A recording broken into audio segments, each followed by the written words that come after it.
این هفته به معرفی یک فیلم انیمیشن ولایت پسند میپردازیم که کمپانیای پیکسار و والت دیزنی رو تو جیب بغل خودش گذاشته.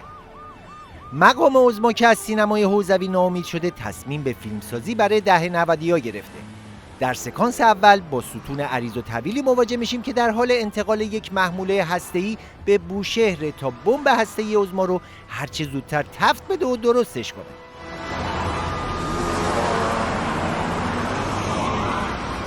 ما تعهد دادیم سوخت و رأس. در ادامه کارگردان با یک فلاشبک ما رو به جلسه تصمیم گیری برای انتقال این محموله میبره و اونجا میفهمیم که بسیجیان شلمغز عجب اسکورت حفاظتی خفنی برای این ستون چیدن.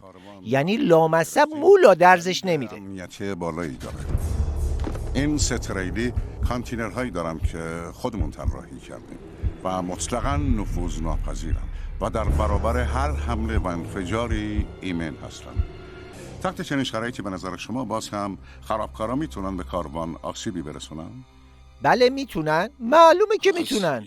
وقتی به قول علم الهدی دشمن تا حلق مقام عظما رفته، کاروان که سهله، استخون عظما رو هم میترکونن.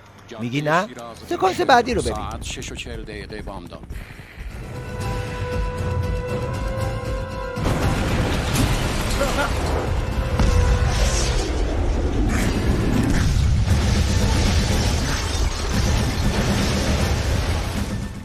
در صحنه بعد سیدعلی دهه 90 فرا میخونه و در یک سوال و جواب ساده با این دختر کوچولو به ابعاد رخنه در عبای ولایت پی میبره.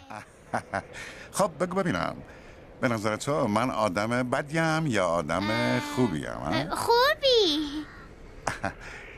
این چی؟ اینم خوبه ولی تو بهتر. اونم خوبه لابد دیگه؟ بله. پس ما اینجا شکر خدا آدم بد نداریم عمو جان. چرا بچه‌های عزیز، این خبرهای ترکیدن پاسدارها تو خیابون تهران، اونم تو روز روشن رو فراموش کنید. به جاش این انیمیشن رو ببینید که توش عناصر نفوذی به کشکی ترین شکل ممکن شناسایی میشن و به کشکی ترین شکل ممکنم به اشد مجازات میرسن. ملاحظه بفرمایید.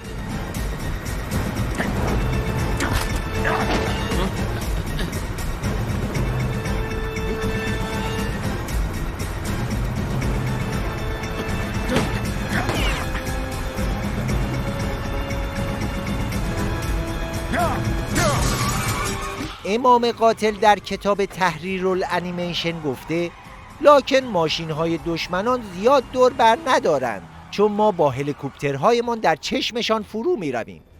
کارگردان این انیمیشن هم همین جمله امام گوربگوری رو به زیبایی به تصویر کشیده. با هم ببینیم.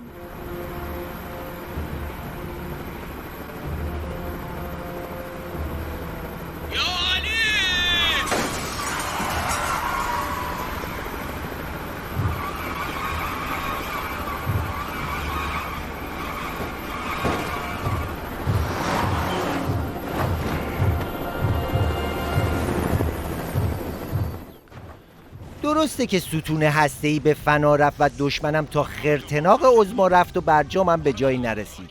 درسته که قطعنامه‌ها توی راهن و تحریم هم ادامه داره. اما کارگردان این انیمیشن در سکانس آخر جشن هسته‌ای رو برگزار میکنه تا دل عظما رو به همین گوگولی مگولیاش خوش کنه. آخرین گام بلند خودش رو برای دستیابی به فناوری صلح آمیز هستی با یاری خدا برمی‌داره. تا شروع مراسم مناطق در اختیار شما همکار عزیز و میهمان گرامیتون قرار میدم و با شروع مراسم تا دقایقی دیگه در خدمتتون خواهم بود.